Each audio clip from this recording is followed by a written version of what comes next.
Hello बच्चों, अपन part number 3 पढ़ रहे हैं मानव जनन। उसमें अपन ने ये टॉपिक पढ़ा था कि नर जनन तंत्र है, उस पर अपन कंसंट्रेट कर रहे हैं। तो अपन क्या करेंगे, सबसे पहले अपन वर्षण का अध्ययन करेंगे। इसका अध्ययन करेंगे, वर्षण का अध्ययन करेंगे। आपको वर्षण है उसके बारे में पूरा समझाएंगे, किस तरह से क्या होता है वर्षण की संरचना, कैसे कैसे क्वेश्चन आते हैं वर्षण के अंदर से, उसका अपन पूरा अध्ययन करेंगे। ठीक है, तो अपन चैप्टर नंबर 3 पढ़ रहे हैं मानव जनन। चैप्टर नंबर 3 है, उसमें मानव जनन में सबसे पहला टॉपिक है नर जनन तंत्र। उस नर जनन तंत्र के अंदर अपन वर्षण है उसके अध्ययन करेंगे। सबसे पहले बताओगे वर्षण एक जोड़ी होते हैं। कितने जोड़ी होते हैं? एक जोड़ी होते हैं। ठीक है, दूसरी विशेषता ये प्राथमिक जननांग है। ये क्या है? ये प्राथमिक जननांग है। अब आपसे पूछा ये प्राथमिक जननांग क्यों है? क्योंकि इसमें क्या होगा, दो कारण है इसमें। इसका सबसे पहला कारण है, इसमें शुक्र जनन की क्रिया होती है और शुक्राणु बनते हैं। सबसे पहला कारण तो इसका ये है कि इसमें शुक्र जनन की क्रिया होती है और इसमें क्या बनते हैं, शुक्राणु बनते हैं।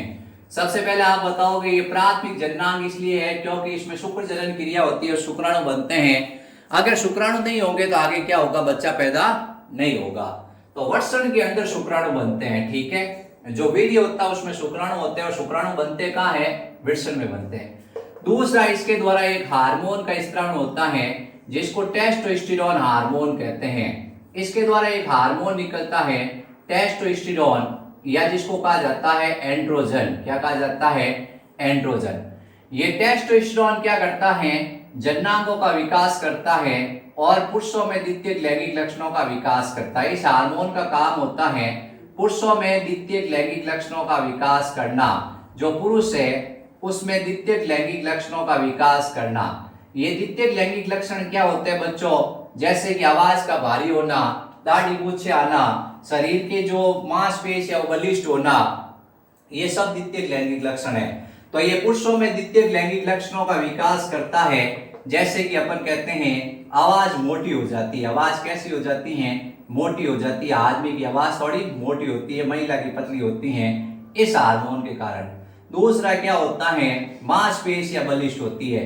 पुरुष और औरत दोनों में से मसल्स किसके बनते हैं? पुरुष के बनते हैं। ज्यादा ताकतवर कौन होता है? पुरुष होता है, मांसपेशियों के कारण। फिर उसके बाद इसमें क्या होते हैं, इसके अलावा शरीर के कुछ भागों में बाल उगते हैं, बालों का उगना होता है। ठीक है, शरीर के कुछ भागों में बाल उगते हैं। फिर उसके बाद अपन कहते हैं कि इसके अलावा इसमें क्या होता है, इसके अंदर जननांगों का विकास भी ये करता है। जो जननांग होते हैं उनका विकास भी करता है। तो ये हार्मोन बड़े काम की चीज है। क्या है? ये हार्मोन बड़े काम की चीज है। कहां से निकलता है? वृषण से। कहां से निकलेगा? वृषण से निकलेगा। तो वृषण एक जोड़ी होते हैं, ये प्राथमिक जननांग होते हैं। यहां से आपको कंसंट्रेट करना है। क्यों होते हैं? क्योंकि इसमें शुक्र जनन क्रिया होती है और शुक्राणु बनते हैं। दूसरा कारण इसमें बताना है कि इसमें क्या होता है, टेस्टोस्टेरोन या एंड्रोजन हार्मोन निकलता है जो पुरुषों में द्वितीयक लैंगिक लक्षणों का विकास करता है। ठीक है, ये दो कारण हो गए। फिर उसके बाद आपको बताना है वर्षण वर्षण कोश में स्थित होते हैं। वर्षण कहाँ स्थित होते हैं? वर्षण कोश में। अब ये मेन क्वेश्चन यहां से बनता है कि वर्षण वर्षण कोश में क्यों स्थित होते हैं। वर्षण कोश एक थैले के समान संरचना होती है जो कि उदरीय त्वचा से बनती है। किस त्वचा से बनती है? उदरीय त्वचा से बनती है। ठीक है, इसका तापमान, अब सवाल का आंसर है, इसका तापमान जो वर्षण कोश का है, वर्षण कोश का तापमान लिख देते हैं। वर्षण कोश का तापमान, वर्षण कोश का तापमान शरीर के तापमान से, किससे? शरीर के तापमान से 2 से 3 डिग्री सेंटीग्रेड कम होता है। शरीर के तापमान से कितना कम होता है? 2 से 3 डिग्री सेंटीग्रेड कम होता है। शरीर के तापमान से कितना कम होता है? 2 से 3 डिग्री सेंटीग्रेड कम होता है। और शुक्र जनन के लिए तापमान कम चाहिए। और शुक्र जनन के लिए क्या चाहिए? तापमान कम चाहिए, नहीं तो शुक्राणु बनेंगे नहीं। ठीक है, अब मान लो सवाल आ गया कि ये वर्षण है, ये वर्षण कोश में नहीं होकर कोई व्यक्ति है उसके उदर में भेज दिए जाए, किसी वर्ष व्यक्ति के या उदर में भेज दिए जाए या ऊपर चले जाए, वर्षण कोश में नहीं आए तो क्या होगा? तो आपको बताना है, या गर्मी ज्यादा होती है या तापमान होता है 36.8 बॉडी का टेम्परेचर। इसका तापमान कितना होता है? इसका तापमान 33 से 34 होता है। ठीक है, ये थोड़ा कूल होता है, ठंडा होता है। तो यहाँ पे ये जो वर्षण कोश है इसका तापमान क्या है, 33 से 34 ही है। यानी उधर के तापमान जो शरीर का अंदर बॉडी है उसका तापमान है 37 डिग्री और यहाँ 33 से 34 है, तापमान थोड़ा कम है। तो अपन कहते हैं शरीर के तापमान से 2 से 3 डिग्री सेंटीग्रेड कम होता है, जिससे शुक्रजनन क्रिया होती है और शुक्राणु बनते हैं। क्या बनते हैं, शुक्राणु बनते हैं। ठीक है, शुक्रजनन क्रिया के लिए तापमान कम होना चाहिए, कम होना चाहिए। ठीक है, ये अपने 3 क्वेश्चन छोटे छोटे बन गए। सबसे पहला सवाल बन गया कि वर्षण को प्राथमिक जननांग क्यों कहते हैं। फिर टेस्टोस्टेरोन हार्मोन या एंड्रोजन हार्मोन है, उससे क्या क्या कार्य उसका। फिर उसके बाद ये पुरुषों में द्वितीयक लैंगिक लक्षण क्या होते हैं, सेकेंडरी सेक्सुअल कैरेक्टर क्या होते हैं, ये आपको ध्यान रखना है। बच्चों को कई बार बता दिया जाता है, बच्चों द्वितीयक लैंगिक लक्षण ये होते हैं, 2-3 दिन बाद वापस पूछते हैं बच्चों द्वितीयक लैंगिक लक्षण क्या होते हैं, तो भूल जाते हैं। ये तो एक कॉमन सेंस की चीज है, आपको ऐसे इसको पढ़े के रूप में नहीं लेना है। लड़का है तो लड़के के अंदर क्या लक्षण होते हैं। अब आप लोग सब 11वीं 12वीं के बच्चे, 12वीं के बच्चे हो, आपके अंदर ये सब लक्षण हो चुके हैं। आपकी आवाज थोड़ी मोटी है, फोन पे बात करते ही आपका पता चल जाता है लड़का बोला है लड़की। मांसपेशियां आपकी, आपका जिम भी जाने शुरू हो गए हो तो आपकी मांसपेशियां बलिष्ठ होनी शुरू हो गई हैं, शरीर के कुछ भागों में बाल भी उगने लग गए हैं और जननांग भी विकसित होने लग गए हैं। तो ये सब कौन नियंत्रित कर रहा है, ये टेस्टोस्टेरोन हार्मोन नियंत्रित कर रहा है। ये नॉर्मल क्वेश्चन है, लेकिन उसमें भी क्या होता है, बच्चे क्या करते हैं, सोचते हैं यार ये द्वितीयक लैंगिक लक्षण क्या होते हैं, तो उसको आपको समझना है। जो कि क्या होते हैं, ये लक्षण है, ये सब द्वितीयक लैंगिक लक्षण के अंतर्गत आते हैं। ठीक है, अब अपन वर्षण पढ़ रहे हैं। अब वर्षण का इंट्रोडक्शन हो गया, वर्षण का थोड़ा आंतरिक संरचना का अध्ययन करते हैं। ठीक है बच्चों, आप लोग स्टडी कंटिन्यूस करो, कोई भी समस्या हो मेरे से पूछो कि ये सर हमको समझ में नहीं आया, मैं समझाऊंगा अच्छी तरह आप लोगों को। अब वर्षण के चारों तरफ एक आवरण पाया जाता है, ये वर्षण है, इसके चारों तरफ आवरण होता है, इस आवरण को कहते हैं वर्षण खोल। क्या कहते हैं, वर्षण के चारों तरफ जो आवरण पाया जाता है उस आवरण को क्या कहते हैं, वर्षण खोल कहते हैं। ठीक है, वर्षण के चारों तरफ जो आवरण होता है उसको वर्षण खोल कहते हैं। ये वर्षण खोल वर्षण में जगह जगह धंसता है इस तरह से ये, और ये वर्षण पट बनाता है। क्या बनाता है, वर्षण पट। वर्षण खोल क्या हुआ, वर्षण में जगह जगह धस गया और क्या बनाया, वर्षण पट बनाया। ठीक है, अब वर्षण पट के अंदर जो प्रत्येक वर्षण पट है, इसके कारण ये वर्षण कक्षों में बढ़ गया। किसमें बढ़ गया, कक्षों के अंदर बढ़ गया है।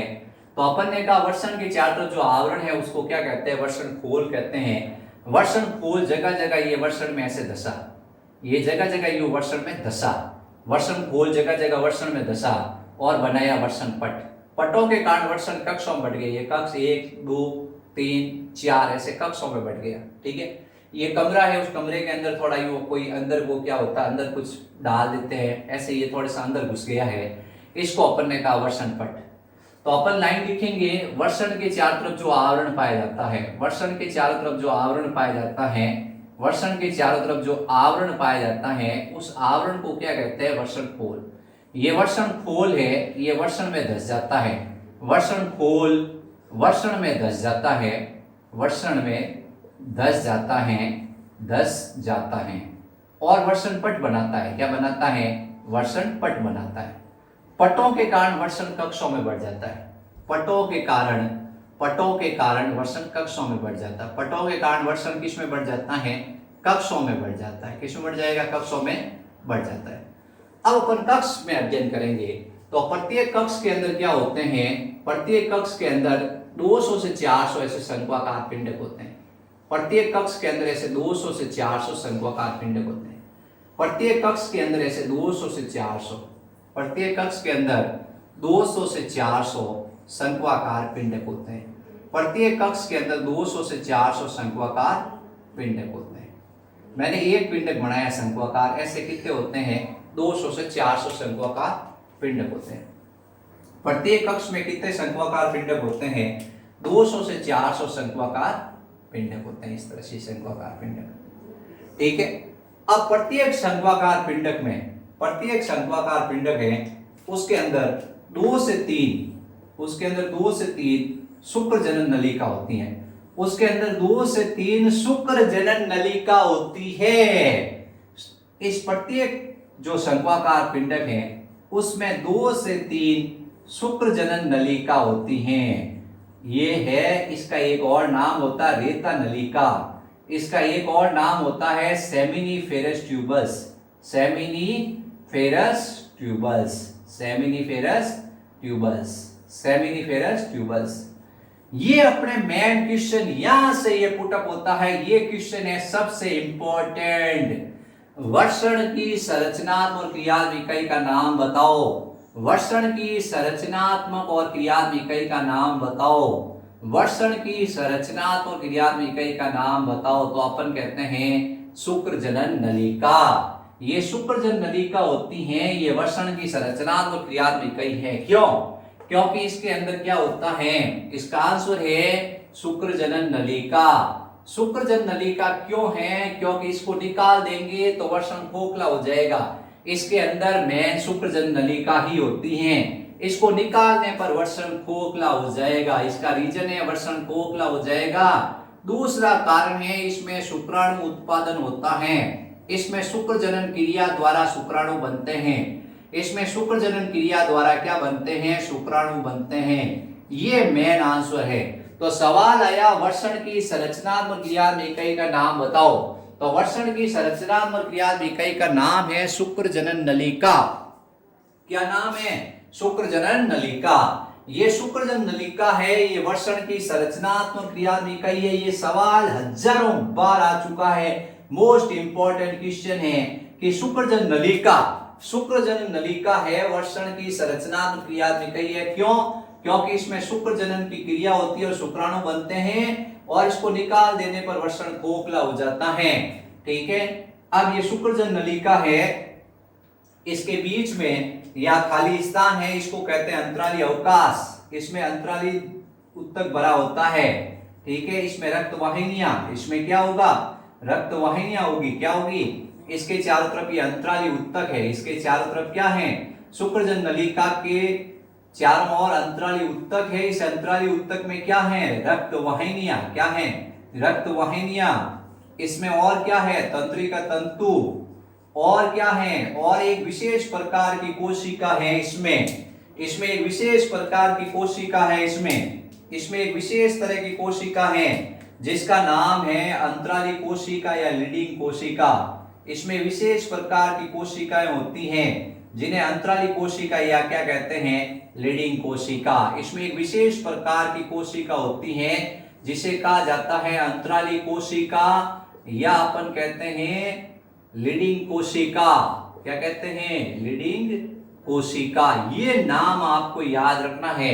अंतराली कोशिका, लीडिंग कोशिका, इसके चारों ओर अंतराली अवकाश में है। अंतराली अवकाश या अंतराली उत्तक में रक्त वाहिनियां, तंत्रिका तंतु और क्या होता है? और लीडिंग कोशिका होती हैं। इस लीडिंग कोशिका से क्या निकलता है? एक हार्मोन निकलता है। बच्चों ये सवाल है, अपने एंड्रोजन हार्मोन निकलता है। इससे कौन सा हार्मोन निकलता है? एंड्रोजन हार्मोन निकलता है। ये एंड्रोजन हार्मोन का दूसरा नाम क्या है? टेस्टोस्टेरोन। क्या है? टेस्टोस्टेरोन। तो ये यहां से निकलता है टेस्टोस्टेरोन। क्या निकलता है? टेस्टोस्टेरोन निकलता है। ये अपने ध्यान रखना है। तो अपन ने बताया सबसे पहले कि ये क्या है? ये वर्षण के चारों तरफ आवरण है, इसका नाम क्या है? वर्षण खोल। क्या है? वर्षण खोल है। वर्षण खोल, जगह जगह वर्षण में दशा क्या बनाया? वर्षण पट। पट के कारण वर्षण किस में बढ़ गया? कक्षों में। किस में बढ़ गया? कक्षों में। फिर कक्षों में बढ़ने के बाद प्रत्येक कक्ष के अंदर कितने पिंडक है? 200 से 400 शंक्वाकार पिंडक है। प्रत्येक शंक्वाकार पिंडक में कितनी नलिकाएं होती हैं? प्रत्येक शंक्वाकार पिंडक में 2 से 3 शुक्र जनन नलिका होती हैं। अब शुक्र जनन नलिका को अपन रेता नलिका या सेमिनिफेरस ट्यूबस कहते हैं। ये वर्षण की संरचनात्मक क्रियात्मक इकाई है। संरचनात्मक क्यों है? इसको निकाल देने पर वर्षण खोखला हो जाता है। क्रियात्मक क्यों है? क्योंकि इसमें शुक्र जनन क्रिया होती है और शुक्राणु बनते हैं। ये अपने ध्यान रखना है। अब उसके बाद सवाल आता है कि इसके चारों तरफ जो खाली जगह है उसको अंतराली अवकाश कहते हैं। उस अंतराली अवकाश में अंतराली उत्तक भरा होता है।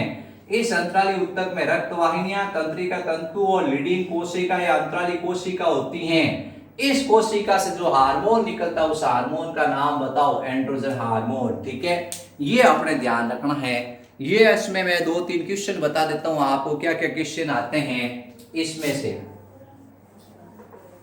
ये वर्षण की संरचना पढ़ रहे हैं अपन, क्या पढ़ रहे हैं? वर्षण की संरचना, वर्षण की संरचना का अध्ययन कर रहे हैं अपन। वर्षण की संरचना बहुत ही सरल है, अपने कोई इतनी हार्ड नहीं है वर्षण की संरचना, तो अपन आराम से इसको याद कर लेंगे। क्या करेंगे? आराम से इसको याद कर लेंगे वर्षण की संरचना को। वर्षण की संरचना, तो पहला क्वेश्चन ये बनता है, वर्षण की संरचनात्मक क्रियात्मक इकाई का नाम बताओ।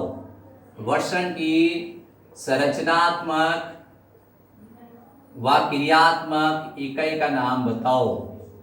वर्षण की संरचनात्मक क्रियात्मक इकाई का नाम बताओ। तो वर्षण की संरचनात्मक क्रियात्मक इकाई का नाम होगा सेमिनिफेरस ट्यूबस, यानी कि अपन कहेंगे रेता नलिका, या इसका दूसरा नाम है शुक्रजनन नलिका, शुक्रजनन नलिका, या इसका नाम होता है सेमिनिफेरस ट्यूबस, सेमिनिफेरस ट्यूबस। ठीक है, दूसरा क्वेश्चन बनता है अंतराली कोशिका, अंतराली कोशिका या लीडिंग कोशिका से कौन सा हार्मोन निकलता है? अंतराली कोशिका या लीडिंग कोशिका से कौन सा हार्मोन निकलता है?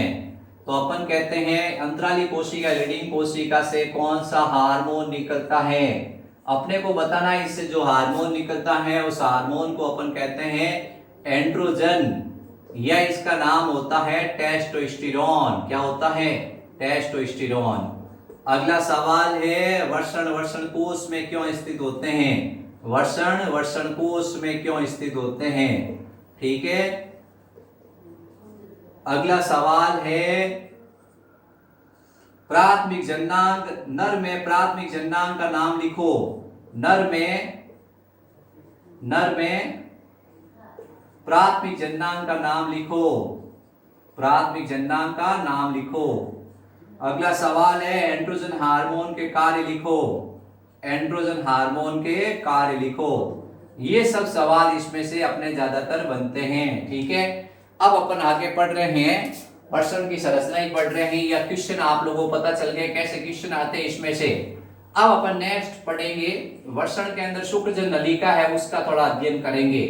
वर्षण के अंदर शुक्रजन नलिका, उस पर एक क्वेश्चन अच्छा बनता है, उसको अपन एक्सप्लेन करते हैं क्या होता है। तो वर्षण है, उस वर्षण के चारों तरफ जो आवरण था उस आवरण का नाम था वर्षण खोल।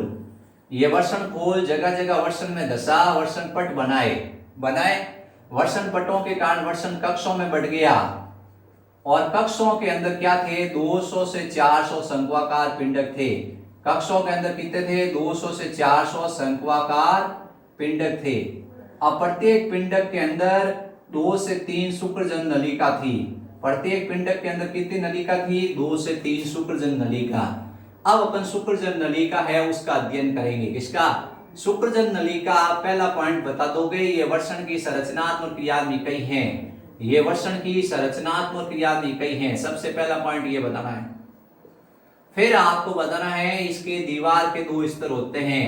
इसके बाहर की तरफ एक पतली झिल्ली होती है जिसको ट्यूनिका प्रोपिया कहते हैं। इसके बाहर की तरफ एक पतला स्तर होता है जिसको ट्यूनिका प्रोपिया कहते हैं, और इसके भीतर की तरफ होती है जनन उपकला। क्या होती है? इसके भीतर की तरफ होती है जनन उपकला। तो इसके भी 2 स्तर है, बाहर की तरफ है जिसका नाम आपको बताना है ट्यूनिका प्रोपिया, और भीतर की तरफ होती है जनन उपकला। क्या होती है? जनन उपकला। जनन उपकला होती है, ये घनाकार उपकला होती है। कैसी होती है? घनाकार उपकला होती है, और स्तंभाकार उपकला होती है। 2 तरह की होती है। ठीक है, इसमें 2 तरह की कोशिका होती है। एक कोशिका का नाम होता है शुक्राणुजन्य कोशिका, शुक्राणुजन्य कोशिका, और दूसरी कोशिका होती है जिसका नाम होता है सर्टोली सेल, सर्टोली कोशिका। दूसरी कोशिका होती है जिसका नाम होता है सर्टोली कोशिका। दूसरी कोशिका का नाम होता है सर्टोली कोशिका। तो इसमें कितने तरह की कोशिका होती है? 2 तरह की होती है, शुक्राणुजन्य कोशिका और सर्टोली कोशिका। ठीक है, एक कोशिका हो गई शुक्राणुजन्य और एक हो गई सर्टोली कोशिका। ये जो शुक्राणुजन्य कोशिका है, इसका लगातार बारंबार समसूत्री विभाजन होता है, इसको कहते हैं स्पर्मेटोगोनिया। स्पर्मेटोगोनिया या इसका नाम होता है पूजननीय कोशिका। पूजननीय कोशिका, इसका लगातार समसूत्री और अर्धसूत्री विभाजन होता है और शुक्राणु बनते हैं। इसका लगातार समसूत्री और अर्धसूत्री विभाजन होगा और शुक्राणु बनेंगे। सर्टोली कोशिका का एक और नाम होता है, इसको नर्स कोशिका, इसको धात्र कोशिका भी कहते हैं। ठीक है, ये स्तंभाकार होती हैं, ये स्तंभाकार होती है। सबसे पहले आपको बताना, ये स्तंभाकार होती हैं, ये संख्या में कम होती हैं। स्तंभाकार होती है, संख्या में कम होती हैं। इसका मेन काम होता है शुक्राणु को पोषण प्रदान करना। इसका मेन काम होता है शुक्राणु को पोषण, सुरक्षा, आलंबन प्रदान करना। इसका मेन काम है शुक्राणु को पोषण, सुरक्षा और आलंबन प्रदान करना। ये सवाल आता है मेन कि ये सर्टोली कोशिका क्या काम करती हैं। सर्टोली कोशिका ऐसे बीच बीच में होती है, ऐसे यूं सर्टोली कोशिका संख्या में कम होती है, बीच बीच में होती है। ये शुक्राणु को सुरक्षा, शुक्राणु को पोषण और सुरक्षा, शुक्राणु को आलंबन देती हैं। ये सवाल सबसे इंपॉर्टेंट आता है। सर्टोली कोशिका कार्य बताओ, तो ये शुक्राणु को पोषण देती है, शुक्राणु को सुरक्षा देती है और शुक्राणु को क्या देती है, आलंबन।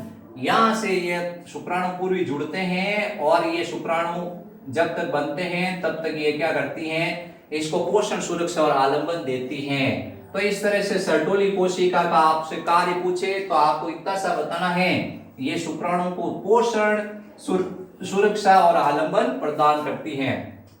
ठीक है, ये अपने चल रहा है वर्षण की संरचना। अब वर्षण की संरचना में ये क्या है, शुक्रजन नलिका है, इसका अपन ने अध्ययन कर लिया है।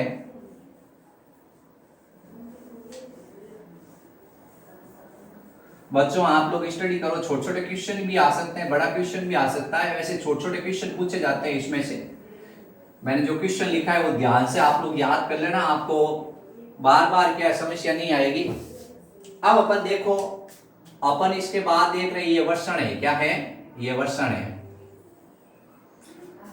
ये शुक्रजनन नलिका है। क्या है, ये शुक्रजनन नलिका है। इस तरह से ये शुक्रजनन नलिका होती है, ये शुक्रजनन नलिका होती है। ये सब शुक्रजनन नलिकाएं हैं।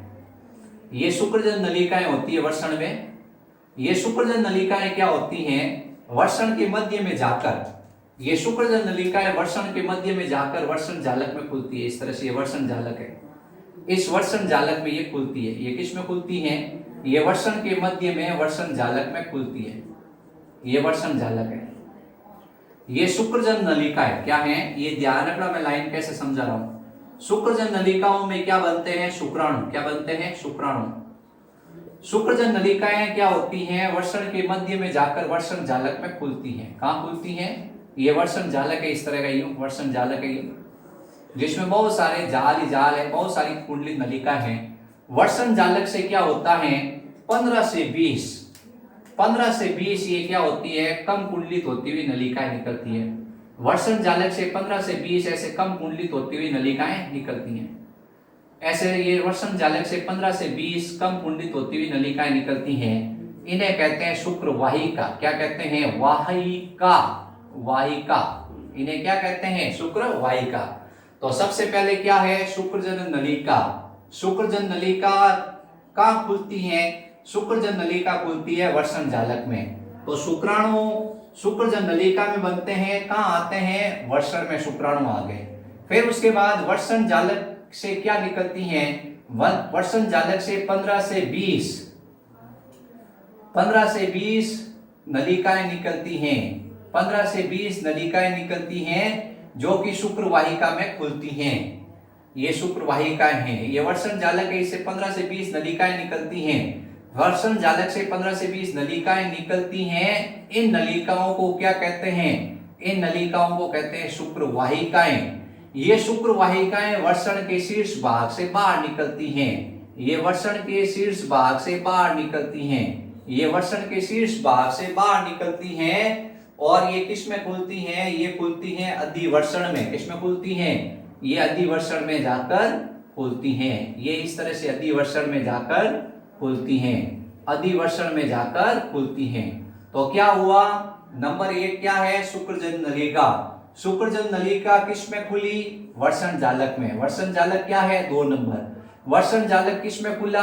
वर्षण जालक से क्या निकली? शुक्र वाहिकाएं। वाहिकाएं हैं, शुक्र वाहिकाएं। कई जगह अपवाहिका भी लिखा होता, अपवाहिका। शुक्र अपवाहिकाएं वर्षण के शीर्ष भाग से बाहर जो साइड में खुलती हैं अधिवर्षण में। किस में खुलती हैं? अधिवर्षण में। तो शुक्राणु शुक्रजन नलिका में बनेगा, यहां से कहां आएगा? वर्षण जालक में। वर्षण जालक से कहां आएगा? शुक्र वाहिका में। शुक्र वाहिका से कहां आएगा? अधिवर्षण में आएगा। ये अपने ध्यान रखना है। तो इस तरह से क्या हुआ? ये शुक्राणु की गति हो रही है। क्या हो रही है? शुक्राणु की गति हो रही है। अब अपन देख रहे हैं कि ये क्या है? ये जो ये वर्षण है, क्या है? ये वर्षण है। इस वर्षण से क्या निकलेगा? वर्षण से अधिवर्षण निकलेगा। ये इस तरह का अधिवर्षण होगा। इसमें शुक्राणु जा रहे हैं। यहाँ शुक्राणु 1 महीने तक सुरक्षित रहते हैं। 1 महीने तक यहाँ शुक्राणुओं का संग्रहण होता है अधिवर्षण में। अधिवर्षण में शुक्राणु कितने माह तक रुके रहते हैं? 1 माह तक। कितने माह तक रुके रहते हैं? 1 माह तक। या शुक्राणुओं का स्थायी संग्रहण होता है अधिवर्षण में और शुक्राणुओं का परिपक्वन होता है। या शुक्राणुओं का स्थायी संग्रहण होता है और शुक्राणुओं का क्या होता है? परिपक्वन। फिर उसके बाद यहां से क्या होता है? यहां से ये अधिवर्षण है वो निकल जाता है शुक्र वाहिनी में। किसमें जाता है? वो थी वाहिका। क्या थी? वाहिका। ये है शुक्र वाहिनी। क्या है? शुक्र वाहिनी। वाहिनी वो है वाहिका। वाहिका यहाँ है और ये वाहिनी है। शुक्र वाहिनी का अंतिम सिरा फूल जाता है, उसको कहते हैं एम्पुला। यहाँ शुक्राणुओं का अस्थायी संग्रह। फिर एम्पुला है, उसमें आके खुलती हैं अपने शुक्राशय। क्या खुलता है? शुक्राशय। और बनती है स्खलन नलिका। क्या बनती है? स्खलन नलिका। स्खलन नलिका होती है। स्खलन नलिका से फिर आएगा यहां से ये मूत्र नलिका। क्या आएगी? मूत्र नलिका। और मूत्र नलिका आगे बढ़ाएगी मूत्र जनन मार्ग। और मूत्र जनन मार्ग बाहर शिशु में द्वारा बाहर खुल जाएगा। ये इस तरह से। ठीक है, तो ये अपने ध्यान रखना है। ये क्या है? ये शुक्राशय है। शुक्राशय। ये यहाँ पे कौन सी ग्रंथि है? यहाँ पे ये प्रोस्टेट ग्रंथि है। क्या है? प्रोस्टेट ग्रंथि है। यहाँ पे क्या है? काउपर ग्रंथि है। कौन सी ग्रंथि है? काउपर ग्रंथि है या बल्बोयूरेथ्रल ग्रंथि। तो मार्ग आपको याद रखना है। आपको क्या याद रखना है? मार्ग याद रखना है। मार्ग बताता हूं मैं आपको वापस। सबसे पहला है अपने नंबर 1 है, ये क्या थी? ये थी शुक्रजन नलिका। नंबर 1 है शुक्रजन नलिका। शुक्रजन नलिका में क्या बने? शुक्राणु। शुक्रजन नलिका में क्या बने? शुक्राणु। कहाँ आए शुक्राणु? वर्षण जालक में। शुक्रजन नलिका से कहाँ आए शुक्राणु? वर्षण जालक में। वर्षण जालक से क्या निकली? वर्षण जालक से 15 से 20 नलिकाएं निकली, शुक्र वाहिकाएं। यहाँ आए तो 3 नंबर हो गया शुक्र वाहिका। शुक्र वाहिका से कहाँ आए शुक्राणु? अधिवर्षण में। अधिवर्षण से शुक्र वाहिनी में आए। और शुक्र वाहिनी से कहाँ आए हैं? ये शुक्र वाहिनी से आए एम्पुला में। कहाँ आए? एम्पुला में। एम्पुला से शुक्राणु है वो कहाँ आए? स्खलन नली में। स्खलन नली में। स्खलन नलिका में। स्खलन नलिका से कहाँ आए? स्खलन नलिका से मूत्र जनन मार्ग से। मूत्र जनन मार्ग से कहाँ आ गए? शरीर से बाहर, ये वीर्य के साथ। ये जो शुक्राशय है ये प्रोस्टेट ग्रंथि है, इसका ऊपर ग्रंथि, इन तीनों से एक तरल पदार्थ निकलता है जो क्या बनाता है? वीर्य का कुछ भाग बनाता है, 55% भाग। इस तरह से शुक्राणु और इन दोनों के मिलने से ये बनता है। ठीक है, तो मार्ग याद हो गया आपको। अब अपन बताते हैं आपको कि भाई किस तरह से क्या होता है अपने ये। एक तो आपको वीर्य के बारे में थोड़ी जानकारी दे देते हैं, एक आपको इन शिशन के बारे में थोड़ी जानकारी दे देते हैं।